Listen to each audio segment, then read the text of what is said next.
During the pandemic, more than 22 million Americans lost their jobs, many of them falling into financial despair. And you know what could have saved many of them from financial ruin?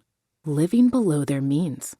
As such, today let's go over 5 ways you can make living below your means incredibly easy and achieve all the financial success you've ever wanted. For many people, living below their means is hard. In their teens and early 20s, they have no appreciation for the value of money, and every dollar that comes in is as good as gone. As such, they never build the habits that can make them financially secure and eventually wealthy. Fortunately, establishing these habits doesn't have to be hard, and the first step you can take to go from financial zero to financial hero is to create a budget. For many, the word budget makes them cringe, but you're better off spending a bit of time budgeting than spending every night worried about your financial situation.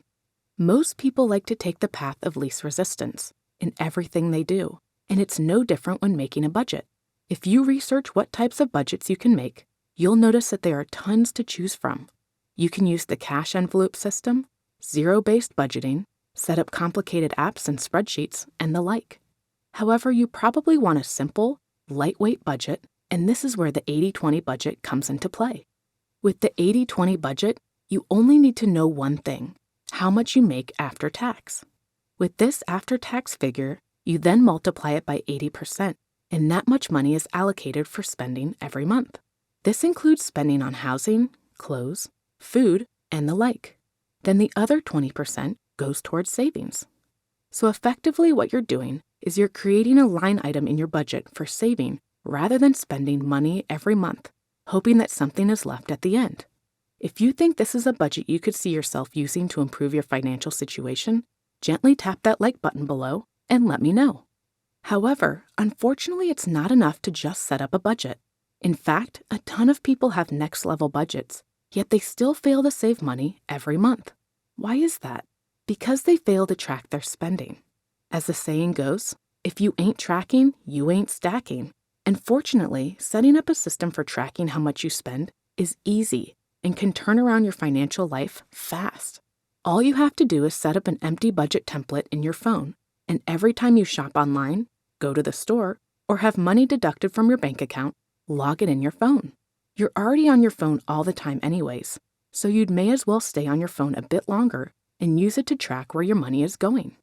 Now, the problem with budgeting is that it doesn't guarantee that you'll start saving a ton of money.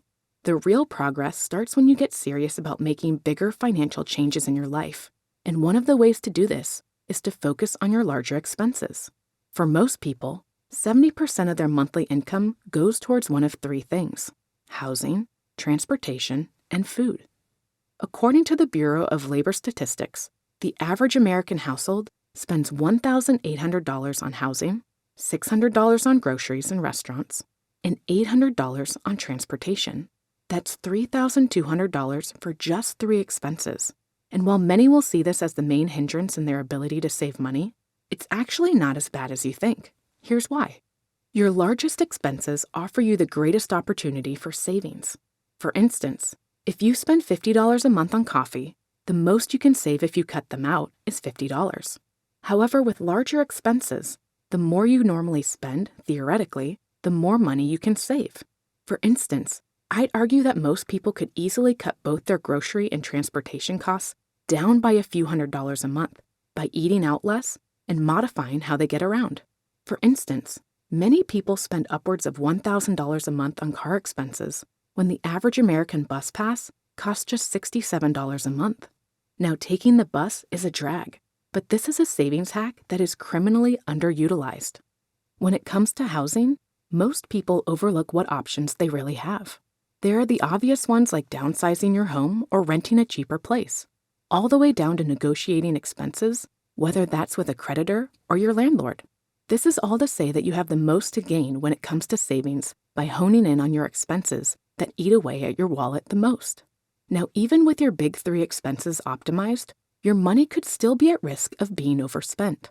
Many people treat their credit cards like an unlimited balance gift card, and in this case, no budget will save you if you don't reduce your risk of overspending, which is the 3rd step in living below your means.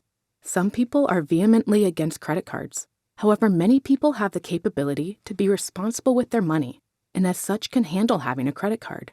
In fact, it's not the credit card that's the issue. It's putting yourself in situations where spending becomes easy.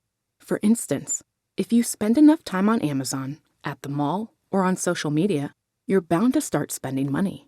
This can't be said for activities like going to the gym, going on a walk, or reading a book. Similar to dieting, if you want to lose weight, don't hang out at a buffet every day. For instance, you may spend a lot of time going out to bars and restaurants and buying clothes online. So if this is the case, what do? Avoid putting yourself in situations where you're more inclined to spend. Sometimes big changes can come from simple solutions, and when it comes to living below your means, this is certainly one of them.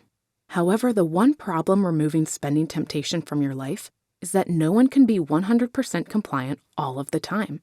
Again, kind of like a diet, there will be moments of weakness where you slip up, eat a whole cheesecake, and feel bad about yourself for the next week. Well, this same phenomenon often happens with spending. We restrict ourselves for so long that at a certain point, we just need to buy something to scratch our spending itch. Alternatively, sometimes we fail to track some of our expenses and jeopardize our ability to save money. Being the perfect money spender isn't easy, and that's where step number 4 comes into play. The fourth step in easily living below your means is to automate your finances. More specifically, you should be automating your bill payments and your savings. Let's talk about bills first. I'm sure you can attest to the fact that manually paying bills is a pain. You have to dial up the company, listen to annoying elevator music for an hour, just to have to finally hand over money for something as boring as a heating bill or the privilege of using your overpriced phone plan. Well, when you automate your bill payments, that all goes out the window. However, avoiding this administrative hassle is just one of the upsides. When it comes to saving, automating your bills will ensure you always pay on time and in full, which allows you to avoid paying interest, which will eat away at your ability to save. As for your savings, there is one trick that will allow you to save money every single month. What is that trick? Automated savings deductions. Most employers will allow you to deduct a certain percentage of your pay and transfer it into a specific saving or retirement account for safekeeping. Doing so allows you to meet your savings target every month while making this progress completely hands-off.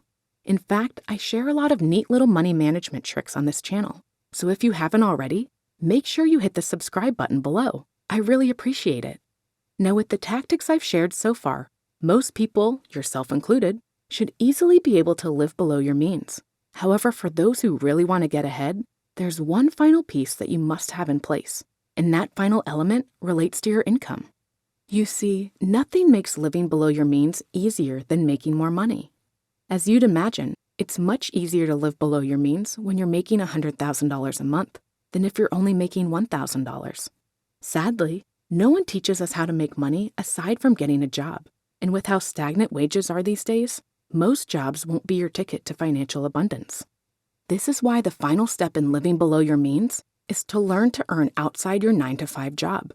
You could start a YouTube channel, freelance, pick up a part-time job, and the list goes on. The best part is that nowadays, you don't even need to leave your home to start making extra money. And with the power of the internet, your income potential is a lot greater than you'd expect. Now, don't get me wrong, you can definitely live below your means on a lower income, but this often requires much more financial sacrifice. It means living on the basics, whereas when your income is greater, you can treat yourself a bit more while still making the financial strides you want. So for you, making this extra income can come in multiple forms. Not to mention, in this process, you'll not only earn more, but you'll end up gaining skills that will inevitably make you more money at your day job, which will expedite your financial success over time. However, when you start making more money, you still need to be careful with how you manage your money. And if you want to learn 9 frugal tips Warren Buffett swears by, then click on this next video and let's get started.